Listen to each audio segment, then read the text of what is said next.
এই তো হয়ে যাবে। এই যে ছেলেপেলেগুলো যা করে তাতে তো এমনি লেট হয়ে যায়।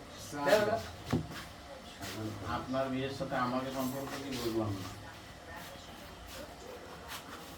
রনি ভাই আতরটা কেমন ছিল দেখো মোলা দিছি। রবি পুরো জাল বিশ্বে আমাকে মতন লোকজন দিল।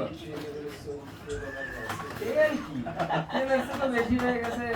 নির্বাচন দিন আগে যে আমেরিকার পারমিশন বাদে কোনো পক্ষের সাথে কোনো রকম বাণিজ্য চুক্তি সময়টা মেস বড় পড়ে না আমি নেওয়া লাগবে না, গ্রান পাইছি। গ্রানি নাই দিন আগে ক্যান্সেল করতে গেলে জনগণ সেইভাবে আমি আধা ঘন্টা এটা